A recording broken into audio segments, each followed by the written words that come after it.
We took it all. We brought them to our land. An endless night, ember hot and icy cold. The rage of the earth. We made this curse. Carved it in the blood on our backs. We did not see. We could not, but she did. And in the end... What will I become? Senua's Saga. Hellblade 2. Play it now with Game Pass. A note to listeners. The following podcast contains content that may not be suitable for all audiences. He actually talked about Bumpy Johnson. He said Bumpy didn't have anything to actually do with the escape itself. He didn't participate, provide anything for it, other than he just kept his people in control. There were conversations, as Mike pointed out, and we wrote in the book, where there were black inmates on the other side of the wall that could actually hear them as they dug through the wall, and when they went into the corridor, they could hear people, behind their vents, and it was imperative that that they not say anything.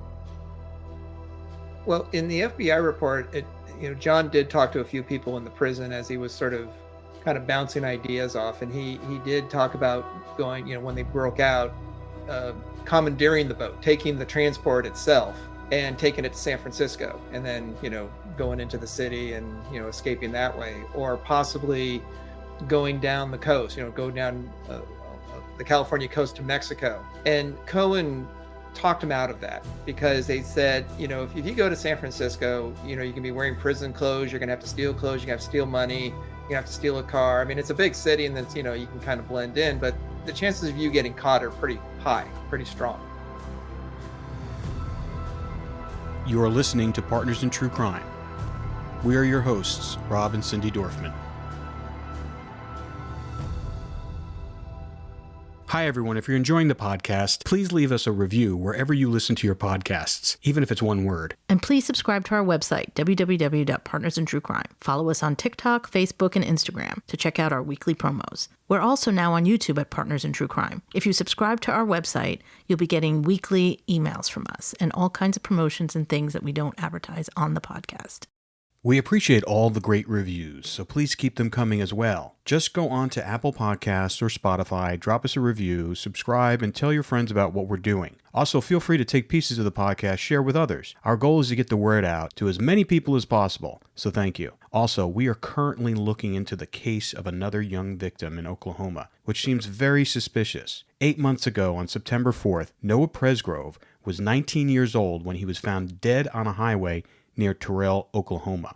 His family is still looking for answers to find out what happened in Noah's horrible death, and we are talking to them. In the coming weeks, we will be launching the What Happened to Noah Presgrove podcast, where we will go through the facts of the case with the family and try to help them find some answers. Check out announcements on Partners in True Crime for further information. On today's podcast, Ken and Mike reveal the politics of what was going on inside and outside of Alcatraz. In the early 1960s, the country was on the brink of turmoil. JFK was just elected into office and would eventually be assassinated. American troops were deployed to Vietnam, and the civil rights movement was just beginning. And inside Alcatraz, the ANGLIN brothers, along with their team of convicts, were working on what would become the greatest prison escape in American history. All right, we're back with Ken and Mike, and this is, I believe, we're recording episode 8 as we speak. So we've been doing this for 8 hours, guys, and, I'm not getting tired. Are you? No. There's so much. There's so much. But, what we kind of talked about that the guys were on Alcatraz and that their team, their basically Avenger team of criminals have been assembled on Alcatraz Island. You had Cohen, Mickey Cohen, you have Frank Morris, Whitey Bulger's there. The two brothers are there now, and they're formulating their game plan. They're working on their escape. John is, even before Clarence got there, was already looking for the weak points of where they're going to attack to try to figure out how they're going to get off the island. And they're slowly letting, their team members in. Mickey knows that what they're doing. Frank Morris is on board. You have the guy's name, West. What's his first name? I always forget his first Alan name. West. Alan West, who is moderately involved, but they're discovering that he may be a weak link. And so they're kind of keeping him at arm's length with information because not sure where he's going to go. And then they also run in, I was just reading the book and refreshing my memory on stuff, and I had no idea that this person was there. I didn't know Bumpy Johnson was there at the same time too. Yep. So why don't you tell us a little bit about, for people who don't know about Bumpy Johnson, if you ever watched the Denzel Washington movie, I believe, did he play Bumpy Johnson? I can't remember if he did, or the one that the other actor who's doing it now in a series. It's called Godfather of Harlem. Who's the actor?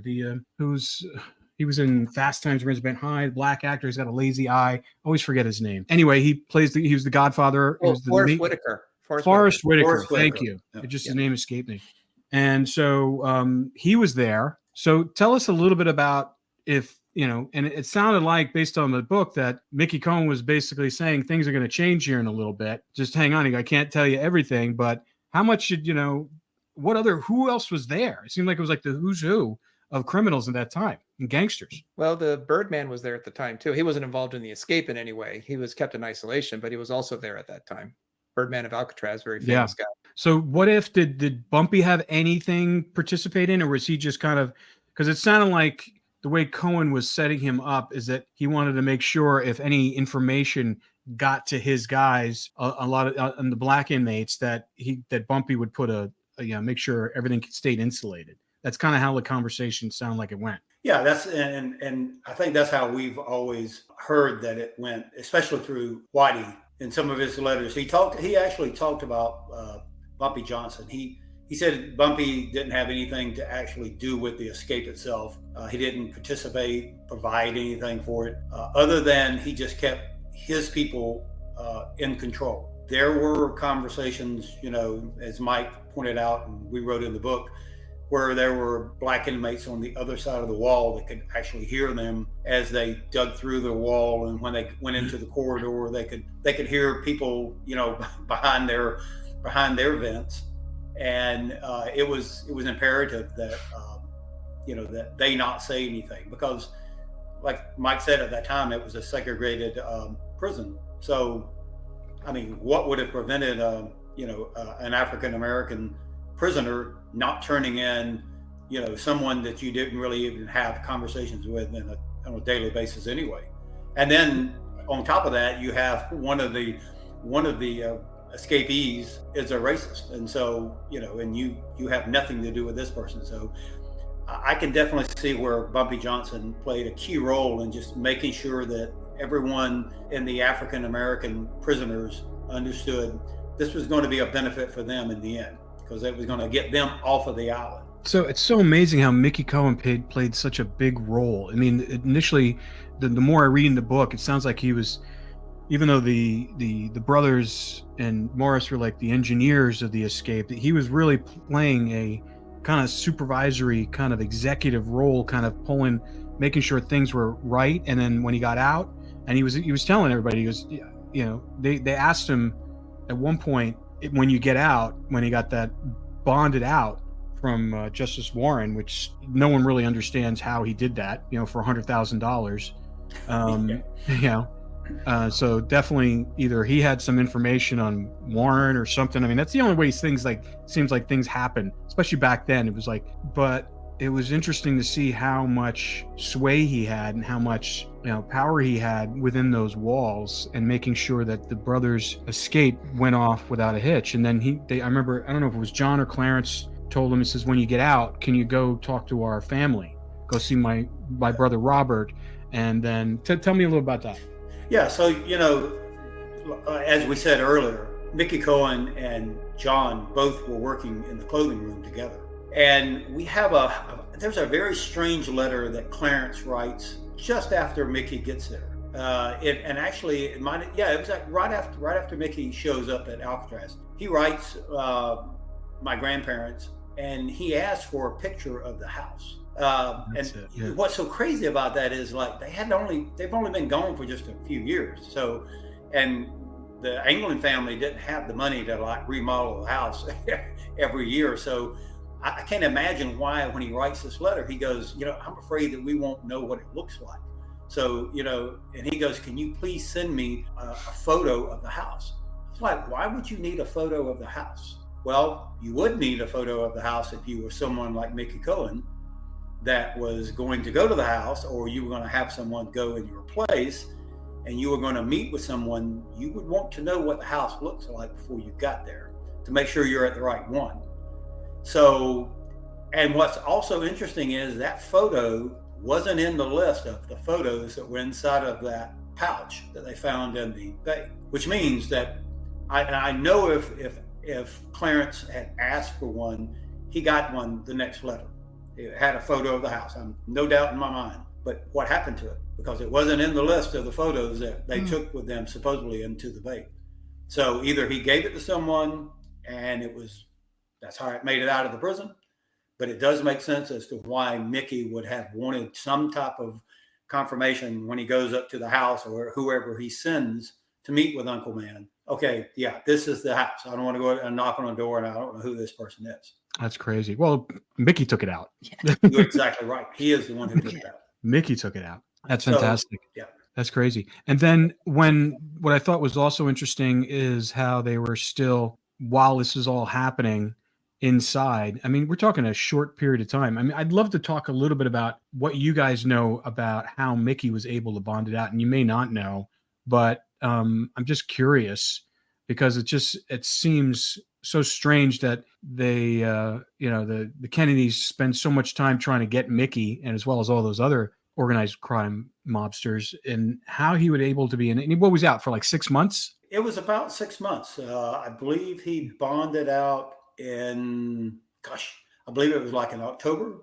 Mm-hmm. I think it was October. Yeah, and then he comes back in April, May timeframe. Now I found this one FBI article that they did on Mickey Cohen itself, and I've been told that this was not, it must be an error, but inside of the file that I have, a copy of it, it does say that he came back in January or last part of January, and then he actually, according to this document, he bonded out a second time. So he came back. He was there for a short time.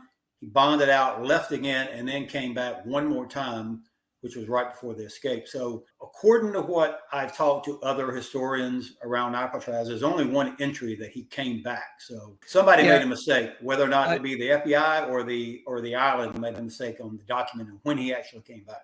So I'm looking at his cell card, and it shows that he was released on October 17, 1961. And it says on the card, appeal bond. And then he returned on May 14th of 62. So approximately, almost 7 months later. Yeah. And he was sent back to the clothing room where John was still working. So he was in the clothing room before he left and then went after he returned. So plenty of opportunity for the two of them to talk. I mean, I'm just speculating, but the only thing I can think of is why they would let him bond out is if they were using him as some sort of lure to get someone else. And either that, or maybe he was doing some sort of ploy, like he was going to give them some information to help them in some way, because it doesn't make sense why would a Supreme Court justice be the one to sign his bond papers? Yeah. And I mean, you're talking the Chief Justice, not just Supreme Court. You're talking about the head of the Supreme Court. Yeah. So, why? I can't even imagine how his lawyer even got an audience with the Supreme Court to even have someone at that level sign that piece of paper. I mean, it really makes no sense whatsoever. Yeah. I mean, well, you had two very kind of clandestine figures, J. Edgar, who was still there, I believe. And then you had Dulles, who was running the CIA, I believe, at that time. Right. So, or I could be wrong on the dates on Dulles, but you have two very powerful people who have been known to kind of had some, shadowy practices that they did in order to, get things done, and they were, we knew that J. Edgar Hoover was the master of using people and their compromising information against them. So maybe he was trying to bait someone else, or it just seems so weird for him to be bonded out at that time for that short period of time. Because even the warden, when he was on the boat and he said goodbye to him, and he just, Mickey's saying no hard feelings, and the warden's like, oh, well, I'm leaving your cell door open. He goes, you'll be back. Well, and too, not only is it so strange that he left, but it's even stranger that he came back. Yeah. I mean, he had the perfect opportunity, as Whitey Bulger told him, flee to Brazil. I mean, at that time, like I said, they had no ankle monitors. They didn't have the kind of level of, security of following someone, tracking them. I mean, he could have easily just slipped out of the country, and he would have been gone, and he would have lived his life, free. Yeah. But for whatever reason, he allowed himself to come back. And to me, I've always believed he was the person that took the information out, delivered it to the Anglin family. I mean, how else can you explain that my Uncle Man, when he goes to meet Alfred later, in this story, how does he know Mickey Cohen? Well, that was my question. That's my question. How does he know Mickey Cohen? How does your Uncle Man know Mickey Cohen? Yes. To me, that's the key right there. Yes. I mean, they would never know each other. No, never have. I can't even imagine how he would have even known who Mickey Cohen was, much less make the comment to Alfred that Mickey set them up with a boat in the bay. I mean, why would he even say that? He wouldn't. It makes no sense. No. I mean, that's the one of the keys. and then whenever Fred Breezy, years later into the story, he's meeting with the Anglin family, and right beside him is his Uncle Man. And Uncle Man makes somebody ask him, one of his sisters or brothers, ask him about how they would have gotten information out like that. Yeah, I remember you saying. And he said, I mean, out of his own mouth, he said, "Oh, you have to do is just find someone who's leaving Alcatraz, and they could carry the information out." So that's exactly what Mickey Cohen did. So. Yeah, but it is strange that Mickey Cohen had been released with a Supreme Court justice. I mean, that's in any of the research, has anyone come across anything that can explain that at all? Well, and not only a Supreme Court justice, you're talking about the head, but he's also later appointed by Johnson to head up the Kennedy assassination and what's called the Warren document. Yep. It's like, I don't know. Is there something strange here? I think there are, but that's me. That time of, in American history is like, we still don't know it because they still won't release those records. No. And I remember they were every president had said the same thing. If everyone asked them, why won't you release it? And Trump was the closest one to being able to release it. And then he realized, he goes, "Hey, listen, if you saw what I saw, you wouldn't release it either," which can only mean one thing, that they had him killed. Our own government had Kennedy killed, because that would be the only thing that would keep it from being out there. Well, why wouldn't you? Right. Why wouldn't you? Mickey Cohen's best friend, I don't want to say best friend, very close friend, is the one who kills Oswald. Yeah. So, and then Candy Barr, which is his girlfriend and also, friends with Jack Ruby, makes a testimony that, hey, I saw Oswald and Ruby together just days before the shooting. They had just came back from Mexico. And then she recants her story. Oh, and then just conveniently, the governor of Texas pardons her, who was in the front seat with JFK and gets shot. So it's just, all of this is just such a crazy, mixed up connection story for some reason. I can see why they didn't, as much as they pursued it, it didn't seem like they really didn't care if they caught them after a while. They were hoping that maybe they didn't make it and they died. And it's like, create that information pipeline of, they didn't make it, or, and if they did, they're not alive anymore. For them to kind of, because why wouldn't, because not that they knew a lot of information about what was going on, like all the Mickey Cohen stuff. I don't know how much Mickey had told them in that, but it'd be curious to see what was going on. What I thought was interesting, I wanted to ask a question about, because did Mickey give them information about, because I remember they were talking to him about, the boat thing that they're going to need in order to get out, and Mickey told him that, he goes, "You're not going to want to use the boat," because they were going to use the schedules for the boats that go in and out of Alcatraz, and they were monitoring those schedules. And I can't remember in the book whether or not he told them, you're going to need your own boat. You don't want to rely on those boats.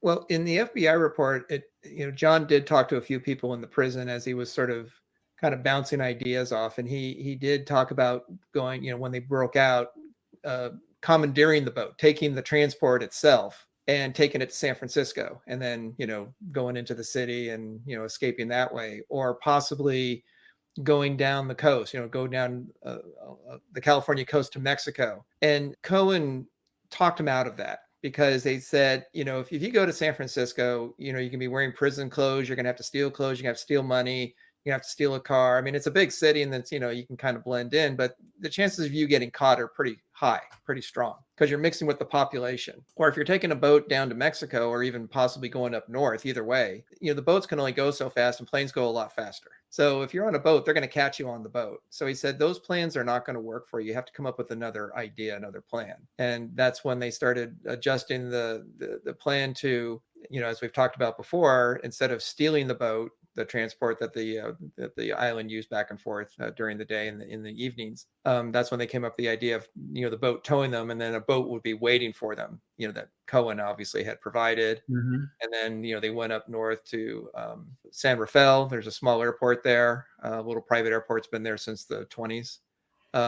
Very out of the way, but not too far, close to the island, but not too close. And that's where Breezy was waiting for him. And then, of course, he flew him down to Mexico. So obviously that's the plan that they came upon after Cohen had talked about of their initial ideas of what would be the best way to escape. Was Breezy, you're convinced that he was the one who flew him down there? Well, I will say this, in the meeting with the Anglin families in 92, he says and gives so much detail about the plane. He does say they had a plane. He does tell where they were fueling up their plane the next morning at 10 o'clock in the morning. So he gives a not, a general time, he gives a time. Mm-hmm. And then he also corrects himself and says, well, actually it was 11 o'clock back home, which he takes into account daylight savings time. And he says they were just north of Mexico City. So Breezy, we know, flew planes at that point in time. I can't imagine anybody else doing it other than him. So he never comes out and actually says in that interview, hey, I did this, but he gives so much detailed information about the plane that it had to be him. So he wasn't in prison at the time? I thought he was in prison for something else. He was in prison, but he had gotten out. Oh, okay. Yep. Go ahead. No, it just seems like everything they did, they spoke in like riddles, like giving you the information without giving you the information. It just seems kind of how they communicated with your family and with each other. So it makes sense. He's not going to come out and say another it. thing to remember is that, Ken had mentioned this in a previous discussion with, was that he was known as Waterbed Fred, that he had developed, the bladder system of using waterbed, containers to hold fuel, so he doesn't have to land and refuel. He can go further. And they also had, turbo, he flew twin engine turboprop planes, which would go, like 220, 230, 230 miles an hour. And so the time that he says that when they landed they were listening to the radio, and that's when the news broke about the escape. And if you do the math, if he's flying around 220 miles an hour from San Francisco to Mexico City, it would have been about that exact time that they would have landed, that the time frame that he gives, mathematically they could have made it. So was there any go ahead. Sorry. I was going to say the math works out. It's not like, he got there in 4 hours, which is not possible. They got there, it's like 10, 11 hours. I forget the exact number, but it's, many hours later. And if he was flying a fast plane, which he did fly, he knew how to fly those kinds of planes. They could have made it to Mexico in the time frame that we know exists. Has anyone ever looked into the manifests for those little airports in San Rafael or in Mexico City, or anything where they could have landed or took off from? I mean, there should have been some kind Mexico, I imagine. I mean, in San Rafael, there must have been some kind of record. It's a very, very small airport. Oh, I know where it is. I went to college literally down the street. Very rural, very small. I don't think, if those records exist, I would be surprised that Fred would have officially recorded his time there. No, it was phony Yeah. flight plan. Well, that's the thing. He would have just made a fake name, but it'd be interesting to see if anything. Right. had He taken flies off that there. night. He flies there at night, the night of the escape. He's there probably like 10, 11 o'clock at night, lands at the airport, waiting for them to show up. And then they get on the plane, they take off. I seriously doubt he checked in with them at all. He flew in, got out. I'm sure they flew over the ocean on the way down there to Right. stay out of, probably low and. Well, I mean, he was when he got caught in '76. I mean, he was constantly flying from Tampa down to Colombia, and he was doing it without stopping. He would do it at night, and he would fly so low, that he would go up under any type of radar that was out there that could have seen him. So I mean, he was good at doing this. I mean, he was very, very good. And not only did he have that plane, but later on we find out in '76 he owned like 4 or 5 planes. He had a large group of people that were working with him, moving these drugs in and out of Colombia at that time. Yeah. So I mean, he was very well adapt to flying. That's Cash for sure. business, Yes. cash business quick. So Yeah, you can kind of see how that Mickey Cohen played that connection point to the Anglin family. The Anglin family, like I said, they were so poor they could not have done any of this other than coordinating and contacting the people that they needed to have at key places. And I do know that my Uncle Man, we find out later, he actually sent 2 sisters and their husbands at that time over to the San Francisco area. So they were actually in that area.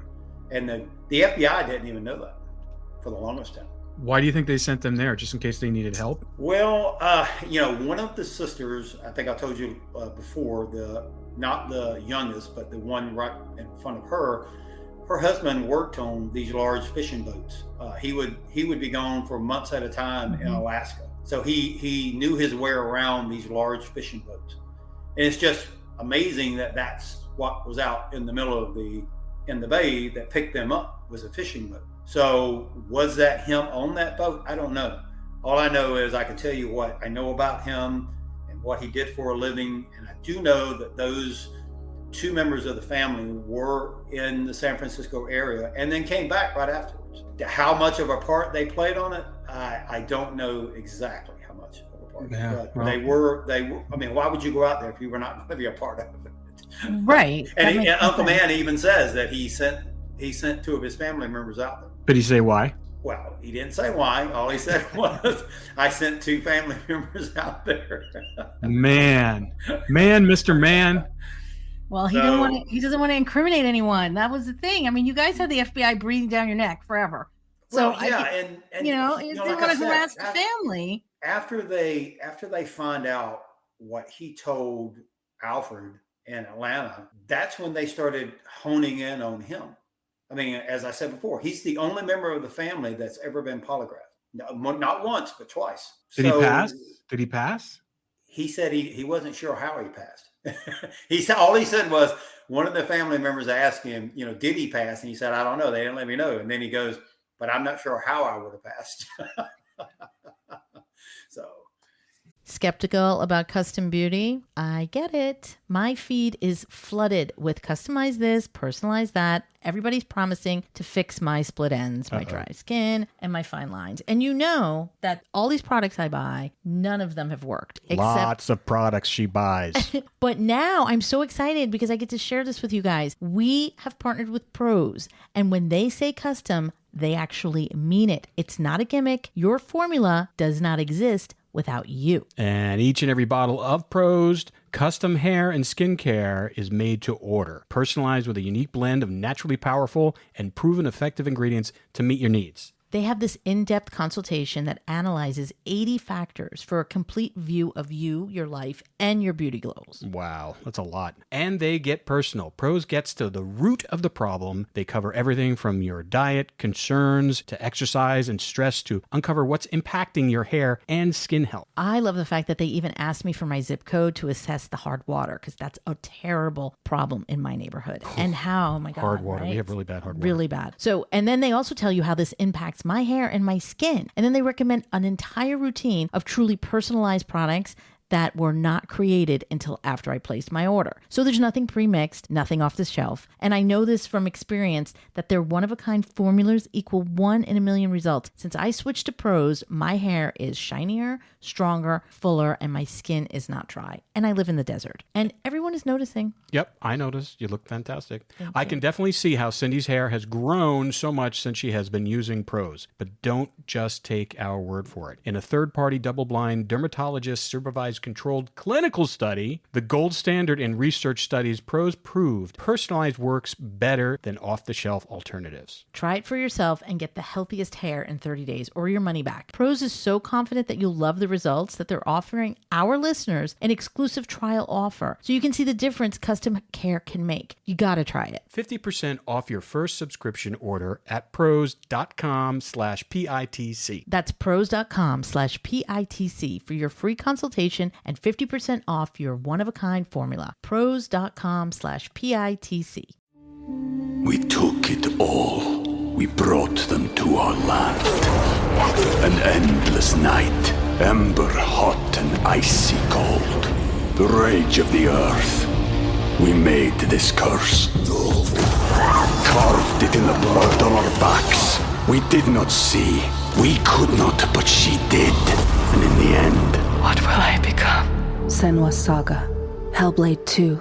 Play it now with Game Pass. He definitely knew more than he shared with some of his other family members, and I believe for good reason. The reason he kept quiet is because, like I said before, they came in, they threatened everybody with jail time, going to prison. I mean, here you are poor, you have no way of hiring a defense attorney or anyone that could help you, and you're being threatened by the FBI to be thrown into prison. So yeah, of course, you're not going to say anything. No, he was protecting you guys, of course, absolutely. All right, so they get to Mexico, and then. Well, let's back up first. So they haven't left yet. We're still on the island.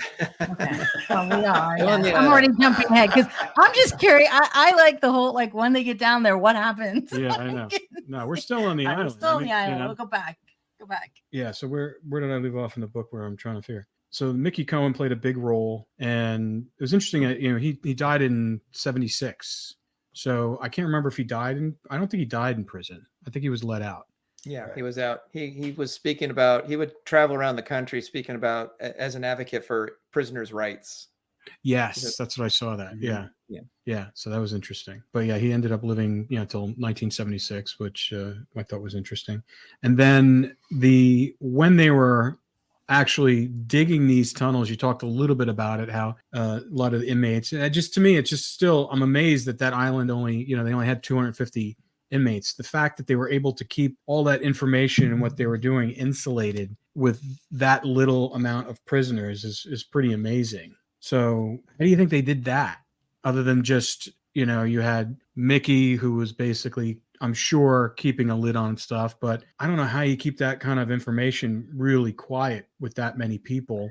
Yeah, one of the things that they did, everyone, even people who don't know a lot about the Alcatraz story, know about the raft, that they made the raft out of the raincoats, and they collected approximately 55 raincoats altogether, most of which they got from the other inmates. If you had a damaged raincoat, you can go back to the guy who's keeping the supplies, and hey, I need a new raincoat. You get a few of those a year, but all of a sudden there was this huge spike in raincoat loss. So a lot of them were stolen. They would just take them. Or you would ask the prisoner, hey, can I have your raincoat? I need it, kind of thing. And he would get one, and I'd mentioned this before that, like I said, usually you get a handful of raincoats that need replacing, and you had the guy keeping a log, and all of a sudden, the months leading up to the escape, you have a request for over 50 raincoats. And that doesn't ring any alarm bells for the guy keeping the records of, hey, something's going on here. All of a sudden, all these inmates are losing their raincoats, and they never asked any questions. They just said, okay, here's your raincoat. So you have 40, 50 inmates that are at least aware something is happening. There's something in the works. Why would you ask for somebody's raincoat? That's just an odd request. So they think, okay, what are you doing with this? And so for none of those inmates to even go to a guard or start asking some questions, or, hey, I want to be a part of this. I want to get out with you guys. That never seemed to happen. So it'd be interesting to know why the inmates didn't see this as an opportunity either to get out themselves or to, like we said, be a snitch and curry favor with the guards of saying, hey, you better look at these guys. Something's going on. And then another interesting thing was, Alan West, is, for all the disparaging remarks we make about him, he did do one thing that was very important to the escape. It wouldn't have happened with Alan West. First of all, he provides the files that he finds behind the cell blocks, and that's what really gives the escape legs, because now they have the means to cut through things with the files. And then because what were on the files? What were on the files? He found that they, in between the cell blocks, you have the utility corridor, and they had done some repair work on the pipes, because of the water for the toilets and for the sink. And so they brought in a plumber, and he's doing some repair work. And then they sent Alan West in to kind of clean up, because nobody liked to go back there. It was dark. There's rats. It's just not a pleasant place. It's very small. If you're claustrophobic, you don't want to go there. And he's sent there to clean it up. Well, that's when he finds the files that some inmate years before had left there in an escape plan that never came to fruition. So he tells John about it, and then that's when John starts really thinking heavily, like, okay, I think we can do something with this. Well, then later, when they come up with the plan about the heads and digging out the back and creating the fake grills, they know they can't create all these things in the utility corridor. It's just not enough room, and it's very dark. Even though John had created a flashlight, and we talked about this in a previous episode, it still wasn't going to work very well for them. And so they were going to go on top of the cell block and use that as their staging area, which they did do. Well, because of Alan West's ability to roam around the prison and kind of do general repairs, he convinces the guards that the top of the cell block needs to be painted, which he had done before. Months before, he had painted one of the other tops of the cell blocks elsewhere in the prison, and that becomes their staging area. And so there's this, it's a very well chronicled story that even Whitey brings out in one of his letters, that when they were up there to sort of oversee how they were going to paint the top area, when they finally get permission to do so, it's dirty. Dust has been collecting there for years and years. So what Alan West does is he intentionally, under the guise of cleaning the top, as he sweeps dirt over the side, and he made sure the guards were walking by, and it was landing on the guards, and the guards are getting mad. What are you doing? How come it's so dirty? And he says, well, I got to clean the area before we can paint it. You can't paint something when there's dirt, because the paint won't stick. And so he says, well, you can't keep causing a mess. So he said, well, how about if I hang some blankets over the bars so we can clean up, and we can, paint without causing any mess? And the guard says, yeah, that's a good idea. We'll do that. Well, this goes on for 2 months. So for 2 months, they are painting the top of the cell block, and not one time did the guards ever go up to the top to inspect the area. Had one guard looked, that was it. The escape is over. All their stuff was there, and they never would have gotten out. So wow. Again, there's just this lack of curiosity of something's not right here, but we're not going to question it. Yeah. Well, it was the ego of the island saying no one's going to get off, so they just assume, where are they going to go? Right. So, well, and two, yeah, exactly. They probably are thinking, okay, even if they got out of their cell and they made it down to the water, where are they going? Right. I mean, how are they going to get past the ocean, the bay? So, yep. Yeah, I'm sure they probably were thought, even if they got out, we'd have found them. In fact, they even looked for them eventually one time in the caves that are just, on the north side of the island. They thought for sure they went there, because they couldn't even fathom that these men would have actually tried going in the water, especially at night, and trying to get off the out of the bay. We actually have a photograph in the book of boats searching the caves at the perimeter of the island. That when they were looking for them, they had the helicopters flying overhead. You have the boats scouring the bay, and some of them were just looking in the cave, because there was an inmate years before that escaped, gets to the water, doesn't know what to do after that. He didn't really think it through very well, so he hid in the caves trying to formulate a plan. Well, it's freezing cold, it's windy, it's overcast, it's terrible conditions. Well, he surrenders 2 days later, because he can't take it anymore. He can't take just these terrible weather conditions, and he surrenders. And he was still free, but he couldn't do it. He just couldn't get off the island. So they thought, well, it'll just be the same for these guys. I want to get back to those files that West found. Were they like files that had like schematics of the prison? No, these are files that you file, metal files that you file things down with. Metal files. Yeah, I thought you were talking about like files. You found files. I think there were actually some hacksaw blades. Tools. There were hacksaw blades, a couple of files, and when West finds them, they're wrapped up in this cloth, covered. So if you were back there as a plumber, you probably would never even paid attention to it. And I think he actually said he found it he was on his hands and knees and he was rubbing around trying to grab trash and he just happened to stumble across it. And then he says, okay, he covers them back up, puts them back exactly where they were at. And as Mike said, he goes back and he tells John, hey, I found these tools. And of course, John's now, he's already the plan's turning over in his head already. So he's yelling, and that actually is documented by West. That's the first thing John goes for when he breaks into the corridor. He goes and he retrieves those tools. That's crazy. It's like they had everything went right. Yes, for them. Which is really interesting how each step of the way let's talk a little bit, talking about all the things that went right. Did you discover any kind of setbacks that they had where kind of delayed their timetable or anything like that came up while you guys were doing the research? Well, it is something that's kind of documented that there were actually 2 rafts. So they started one raft, which according to the documentation, it was larger than the one they actually escaped on.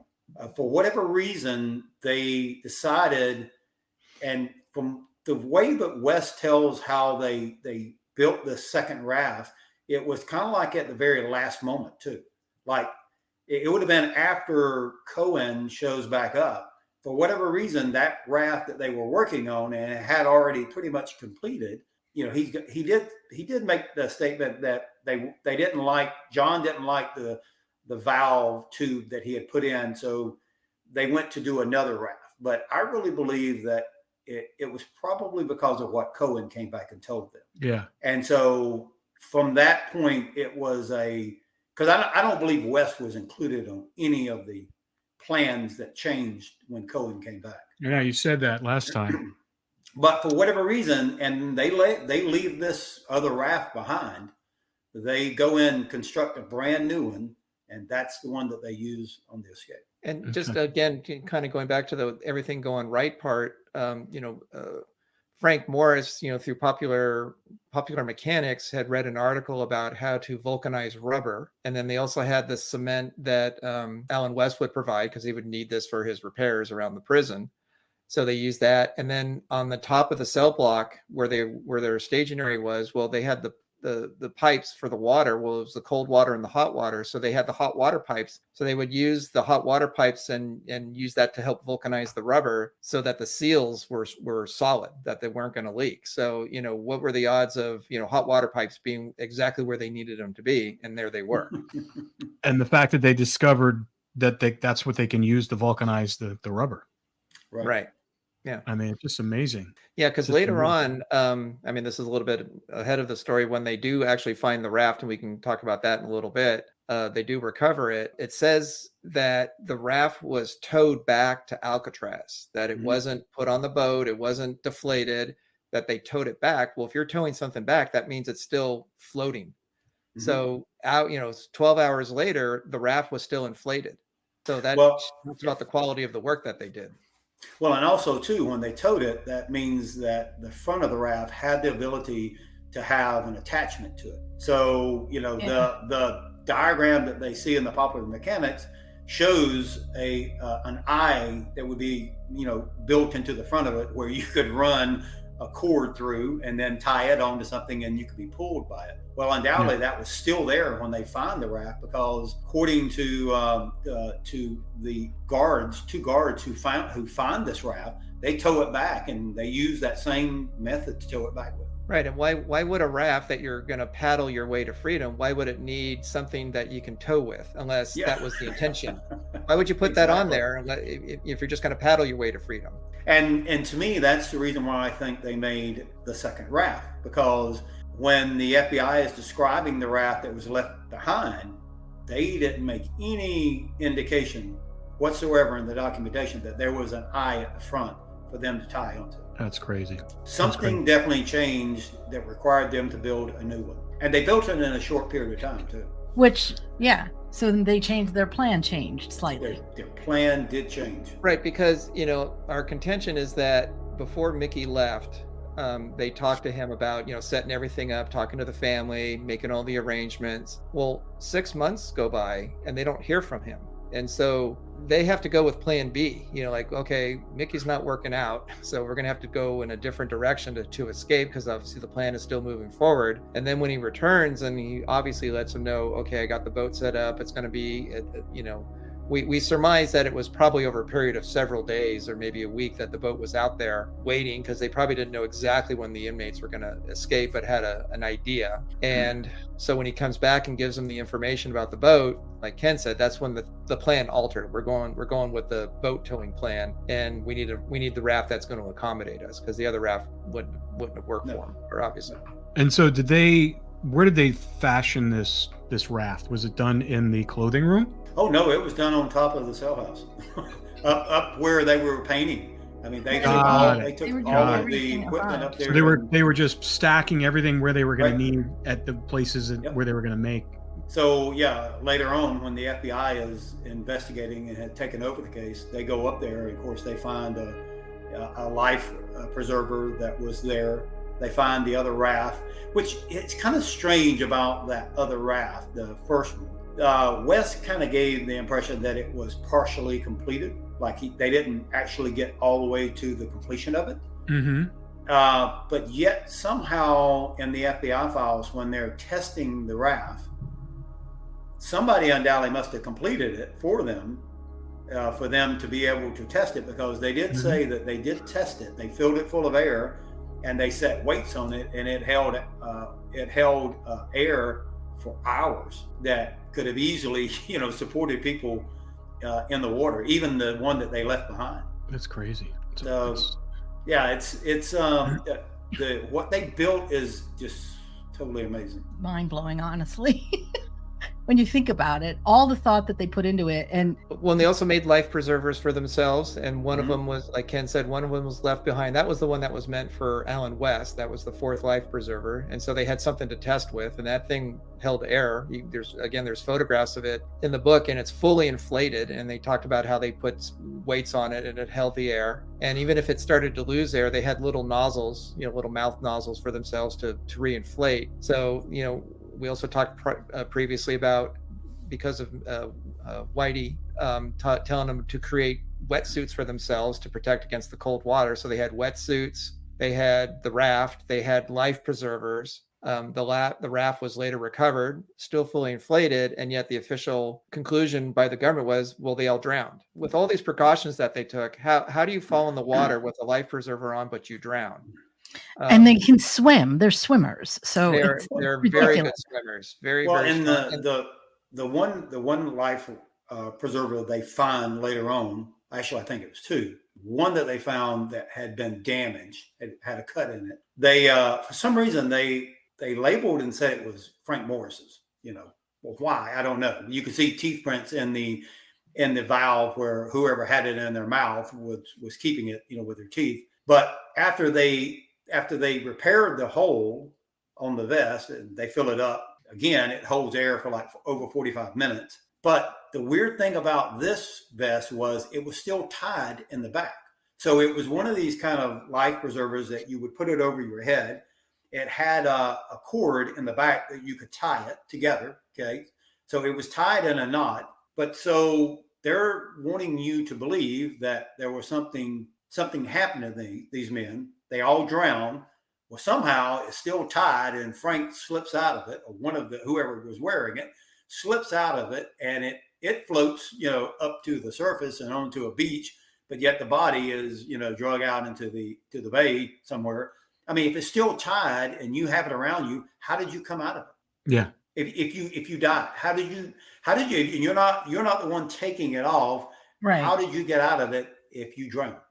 Yeah. That makes no sense. And if they did drown, listen, their bodies, depending upon, they would have floated. Someone would have found their bodies. I mean, we lived right up against the Hudson River a few years back, and they were constantly, unfortunately, people jump off the George Washington Bridge, things happen, and they were constantly finding bodies. And with the currents are pretty strong too. The water's miserable, and they were constantly finding bodies. But I could maybe say one. If it was just one prisoner, and he drowned, okay, you didn't find the body. But you got three people, and you're telling me that not one of the three that you were able to find? And no clothes, no nothing. Well, there's another piece of information that works, against the drowning theory, and that is when they were looking for the raft the day after the escape.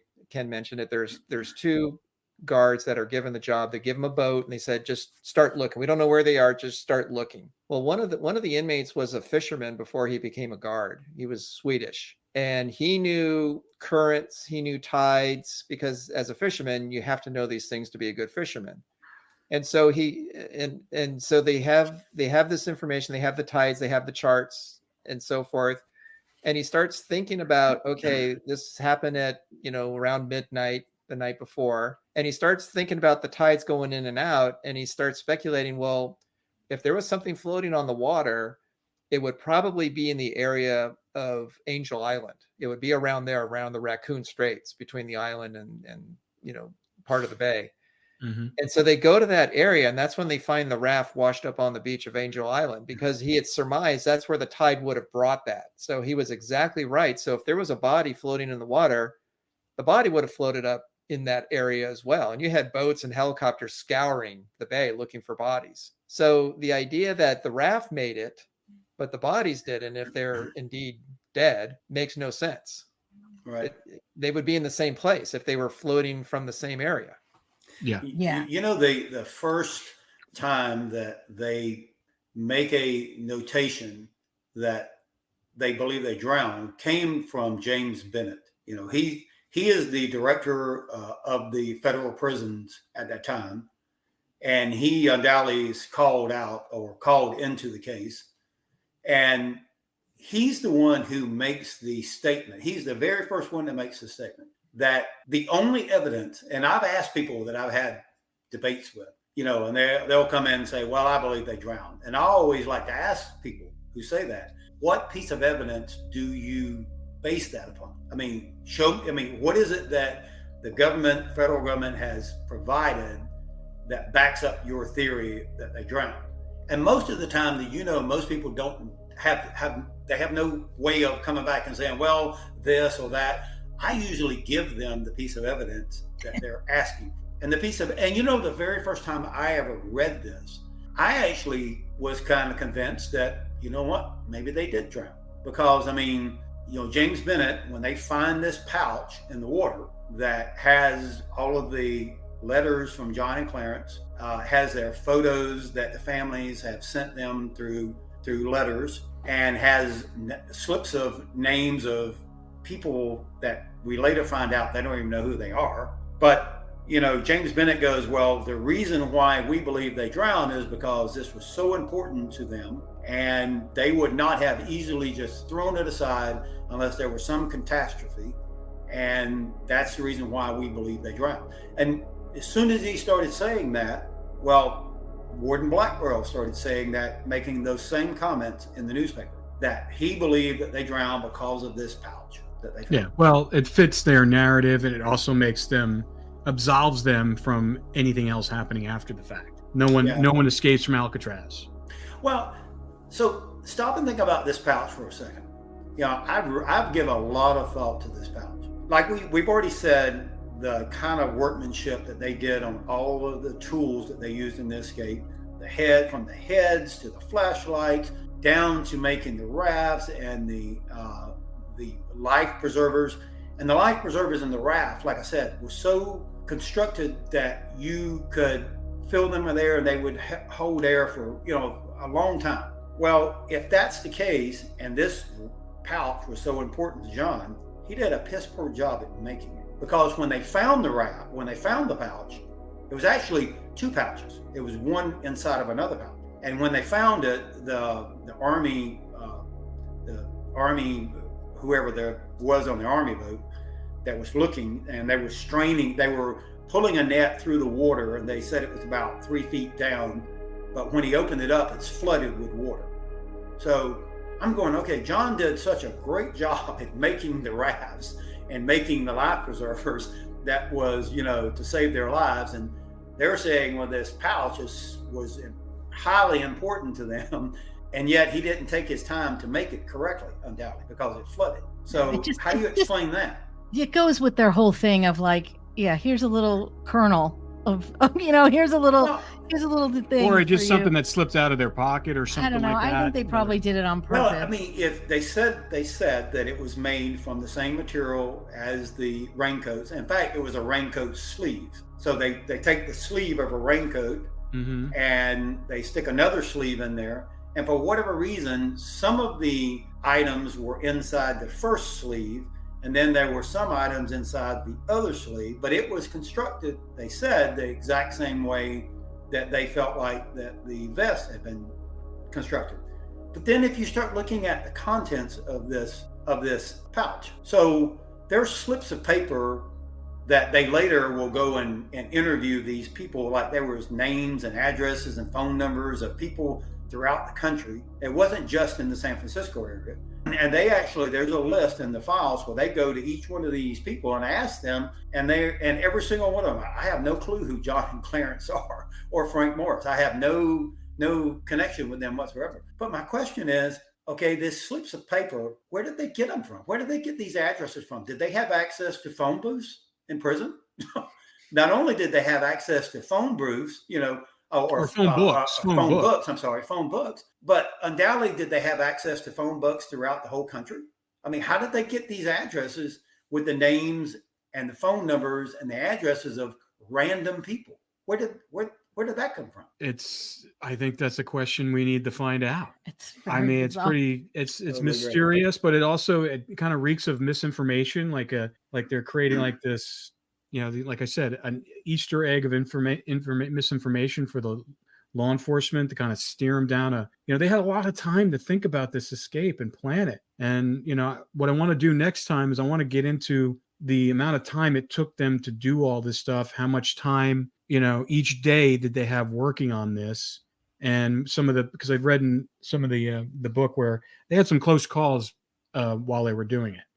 And yes. I'd love to, and where it could have exposed a lot, but this is, like I said, we're still on the island, yes. And it's still so much more to talk about. So, guys, it's been awesome, and now I got a million questions in my head. I got to start writing these down. We got to write them down because we have them all week. We're talking about it, and then we get on this and we forget some of them. Exactly, and anybody listening, send us some of your questions for these guys. So if you have questions about the escape or stuff that we're missing, because it's so much information. I mean, I reread chapters in the book all the time before we do this, just to but it's so detailed. And if you haven't gotten the book yet, please get the book. But yeah, so we'll talk next week, and I'm going to have my questions for you guys, both of you. Yeah. All right.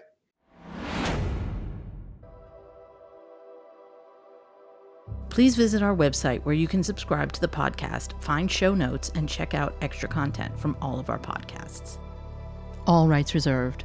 This has been a production of 722 Media Content.